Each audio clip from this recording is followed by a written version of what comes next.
Imagine the greatest palace ever built. Columns 30 meters high, walls covered in gold, treasures from 23 nations gathered in one place as a testament to human ambition. And then someone throws a torch. In the time it takes for a single flame to cross one room, 150 years of history turns to ash. Persepolis is burning, and the man who ordered it burned is not a barbarian. He is a 22-year-old Macedonian boy sitting in the courtyard watching it happen. His name is Alexander. 3 years ago, he didn't even own this continent. But the real mystery isn't why Persepolis burned. It's how the most advanced civilization on Earth, an empire stretching from Egypt to India, that invented the postal system, wrote the world's first human rights charter, and treated conquered peoples with a dignity no empire before had ever shown. How did that empire fall to a single man who hadn't slept in 3 days? That is the story of the Persian Empire, and the answer will surprise you. The world before Persia. To understand why Persia was extraordinary, you first have to understand the world it was born into. The Assyrian Empire, the superpower that dominated the ancient Near East before Persia, left behind thousands of stone carvings celebrating their conquests. And what did they carve? Prisoners being skinned alive, enemies impaled on stakes, kings standing over mountains of human heads, smiling. This was not shameful, this was advertising. The Assyrians understood something brutal and effective. Fear travels faster than any army. They didn't just want to win, they wanted to make sure you were too terrified to ever pick up a sword again. And it worked. For centuries, it worked. This was not ancient history to the people living through it.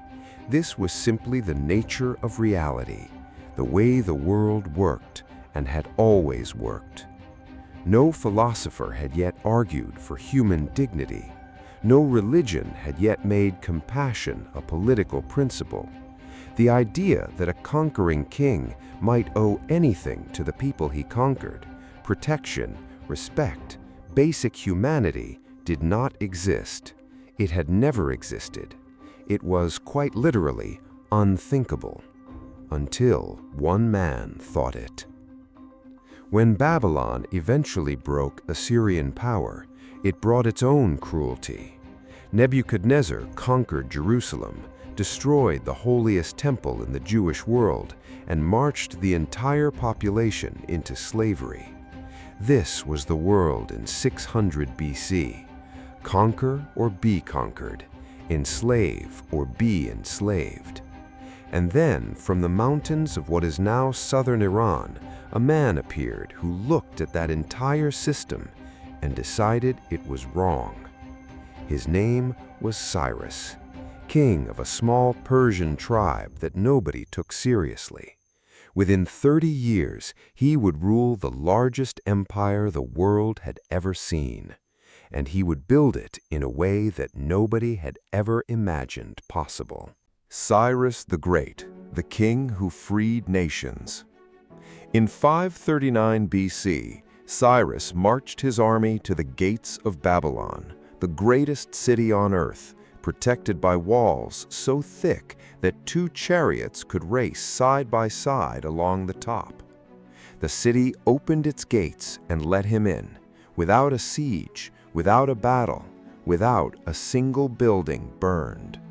And what Cyrus did next separated him from every conqueror who came before.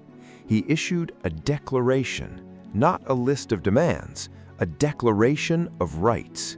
He said, "I will not terrorize this city. I will not force anyone to change their religion. Your gods are your gods. Your customs are your customs. You are now part of my empire, and my empire protects you." This declaration was recorded on a clay cylinder about the size of a modern water bottle. That cylinder still exists, sitting today in the British Museum in London.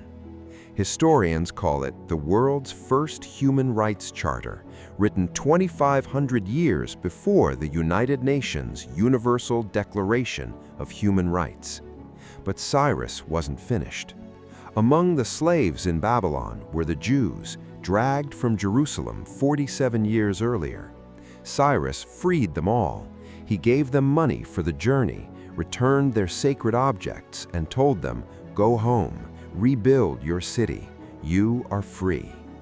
The Jewish people recorded this in their scripture, and they gave Cyrus a title that stopped me the first time I read it.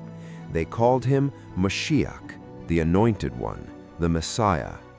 Cyrus the Great is the only non-Jewish figure in the entire Hebrew Bible to receive that title, a Persian king, honored with the holiest name in Jewish tradition, because he chose compassion when cruelty was the easier option. Cyrus understood what the Assyrians never grasped. An empire built on fear requires constant violence to maintain. An empire built on loyalty maintains itself. Darius the Great, the machine of empire. Cyrus built the Persian Empire on an idea. Darius built it into a machine. When Darius took the throne in 522 BC, he inherited 23 nations with 23 different languages, currencies, and legal systems. He spent 30 years turning that collection of conquests into the most sophisticated administrative system the ancient world had ever seen. He divided the empire into provinces, each governed by an appointed official reporting directly to the king. But here is the part that nobody tells you. Darius also created the world's first intelligence service. He sent officials called the eyes and ears of the king to travel the empire in secret, reporting directly back to him on how governors were behaving, whether taxes were being fairly collected, whether the people were content. It was the ancient world's version of an inspector general, and it kept the empire honest in a way no previous civilization had managed. He standardized currency, one coin accepted from the Mediterranean to the Indus Valley. He built the Royal Road, 2,700 kilometers from Iran to Turkey, with rest stations every 25 kilometers stocked with fresh horses and royal couriers. A message could cross the entire empire in 7 days. Think about that. Right now, some shipping companies take longer than 7 days to cross a single country. And the Greek historian Herodotus was so astonished by the Persian courier system that he wrote a description of it that you may recognize because it is inscribed on the post office building in New York City. The unofficial motto of the United States Postal Service is a description of the Persian Empire, written in 450 BC. Then Darius built Persepolis. 60 years of construction. Workers paid wages, not slaves, paid workers, in a world where every great monument was built on enslaved labor. And the workers were not just paid, they were protected. Archaeological records show that pregnant women received extra rations, injured workers received sick pay, skilled craftsmen were paid more than laborers, women received the same pay as men for the same work. In 500 BC, equal pay in ancient Persia. The walls of Persepolis showed delegations from every nation in the empire, each in their own traditional clothing, walking peacefully toward the king. Not a single carving shows a prisoner, not a single image shows a battle. Persepolis was not a monument to conquest, it was a monument to civilization. But Darius had built the perfect machine, and every machine eventually hits a wall. For Persia, That wall was a tiny, stubborn collection of city-states on the western edge of the known world. The Greeks had other ideas. The wars that shook the world. Greece. In 490 BC, Darius sent a fleet to punish Athens for supporting a minor rebellion. His army landed at Marathon, outnumbering the Athenians waiting for them. The Athenians ran at the Persian lines at full speed, closing the distance before the archers could work. The Persians broke. A runner named Phidippides carried the news to Athens, 26 miles without stopping. He said one word, victory, and died. That run is why 2,500 years later, you call a 26.2-mile race a marathon. Darius died before he could take revenge. His son Xerxes spent 4 years preparing a response. What he assembled was the largest army the ancient world had ever seen. Historians estimate between 150,000 and 300,000 soldiers from 46 nations. The crossing of the Hellespont alone took 7 days and 7 nights without stopping. At Thermopylae, 300 Spartans held a narrow mountain pass for 3 days. Here is what the movies get right. They all died. Here is what the movies leave out. It didn't matter. Those 3 days gave the Greek fleet time to regroup. At Salamis, the Athenian admiral Themistocles lured the massive Persian fleet into a trap. The Persian ships, built for open water, couldn't maneuver in the tight straits. Xerxes watched from a golden throne on the hillside as his navy was destroyed in a single afternoon. He went home. He never came back. But here is the revelation that changes everything. The Persian-Greek wars are told as a story of Greek triumph, democracy defeating tyranny, freedom defeating oppression. That is a Greek story, written by Greek historians, celebrating a Greek victory. From a Persian perspective, the Greek wars were a failed campaign on the western frontier, painful but a small chapter in a vast imperial story. The empire did not fall at Salamis. It did not even stagger. It would last another 150 years. What finally brought it down was already inside. The rot from within. The Persian throne had become the most dangerous place in the empire. Xerxes was assassinated in his bedroom by the commander of his own royal bodyguard, the man whose entire job was to protect him. His son stabilized the empire, but the pattern was set. In a 60-year period, 4 Persian kings were assassinated or removed by palace conspiracies, killed not by foreign enemies, but by their own bodyguards, family members, and court officials. The royal court had become a labyrinth of competing interests. Wives, sons, and eunuchs all fought for influence over what the king heard and who the king saw. In theory, the king was all-powerful. In practice, the king was often the least informed person in the palace. But the rot went deeper than assassination. It went into the army itself. The Persian military that had terrified Greece under Xerxes was slowly being hollowed out. Rather than maintaining a professional standing army loyal to the throne, later Persian kings increasingly relied on Greek mercenaries, hired soldiers fighting for money, not loyalty. Think about the bitter irony of that.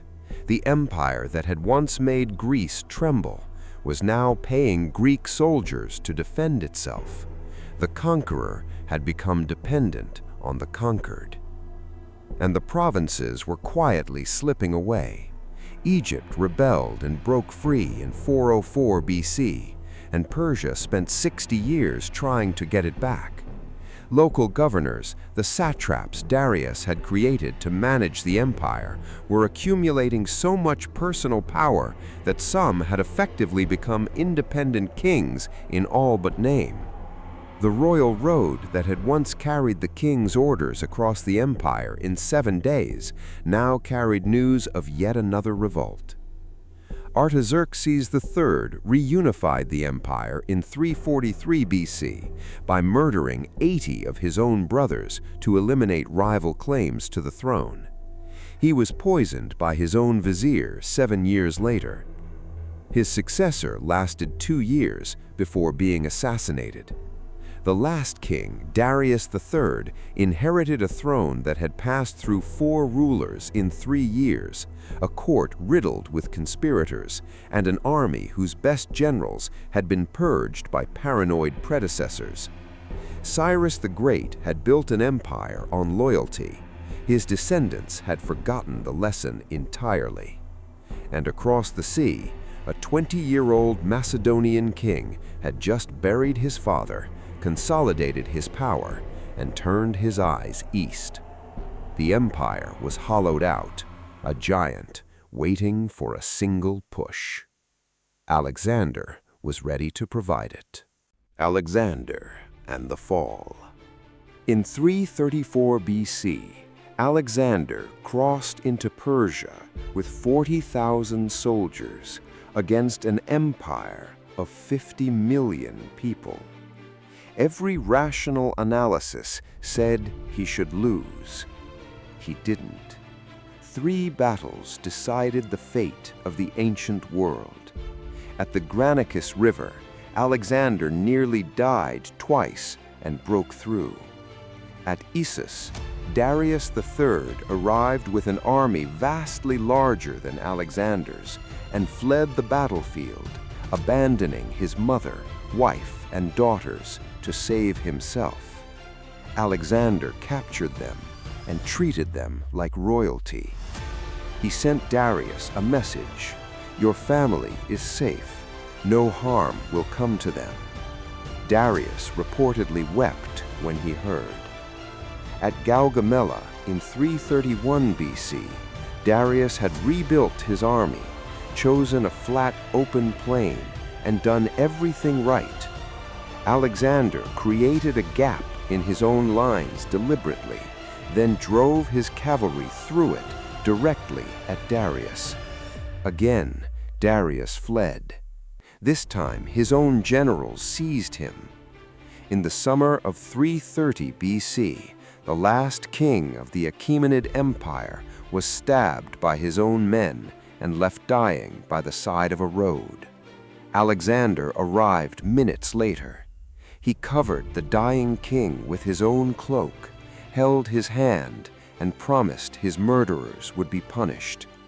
Darius died looking up at the face of the man who had destroyed his empire. Alexander wept. And now the twist. Alexander did not destroy Persian civilization. He became Persian.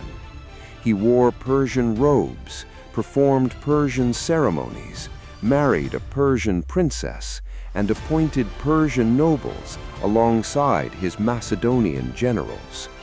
His generals were furious. Alexander's answer was simple: Persia was worth becoming.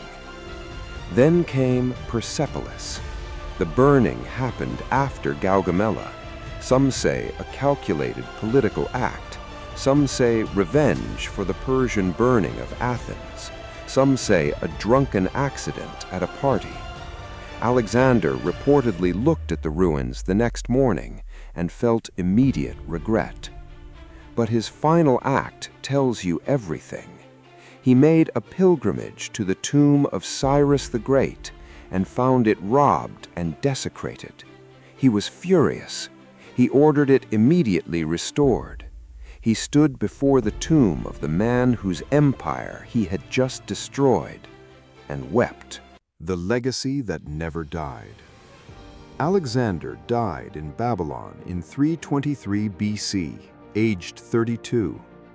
His empire fractured immediately. His generals divided the known world between them like a broken plate, pieces everywhere, nothing fitting together the way it once had. And yet, Persia survived, not as a throne, not as an army, as something harder to kill than either of those things. It survived as an idea. The Persian language was not erased by Alexander or by the Greek dynasties that followed him, or by the Arab conquest of the 7th century, one of the most destructive events in human history, which wiped entire civilizations from the map. Today, more than 110 million people speak Farsi as their first language in Iran, Afghanistan, and Tajikistan.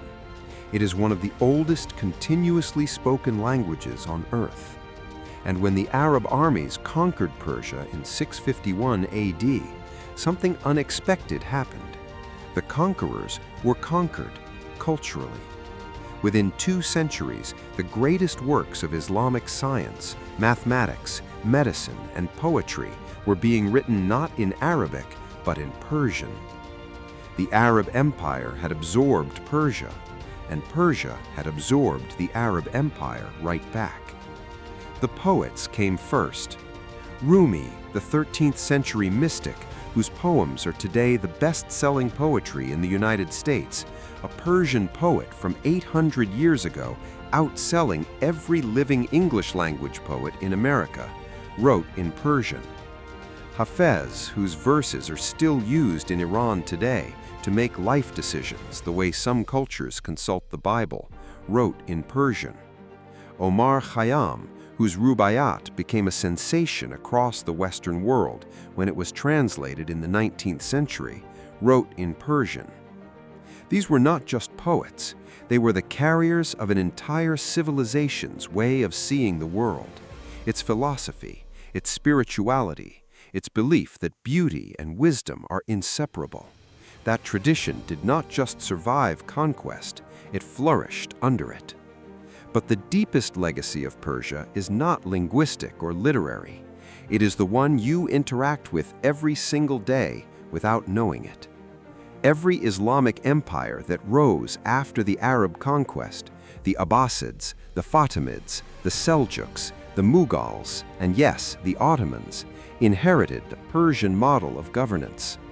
A powerful central ruler surrounded by a sophisticated bureaucracy, appointed governors managing diverse regions, standardized law applied across different peoples and cultures, tolerance of local customs and religions as a tool of stability rather than weakness. That was not an Arab invention. That was not a Macedonian invention. That was Cyrus's invention, perfected by Darius, inherited by every great empire that followed. The Ottomans, the subject of our last video, built one of the most sophisticated legal and administrative systems in history. Much of its logic, its structure, its approach to managing diverse peoples under a single sovereign traces directly back to Persian models that were already 1,000 years old when the Ottomans inherited them.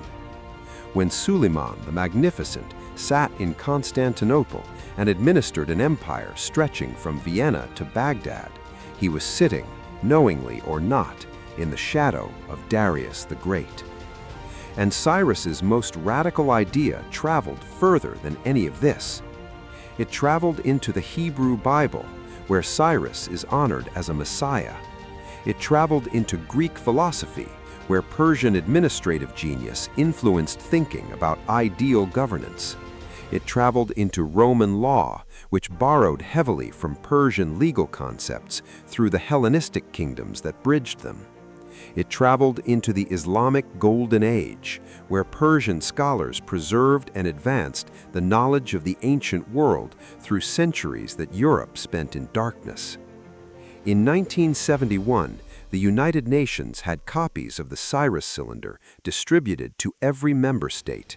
The organization created specifically to protect human rights across the world, born from the ashes of the deadliest war in human history, chose a Persian king's 2,500-year-old declaration as its symbol of what humanity was still trying to build. Cyrus never heard of international law.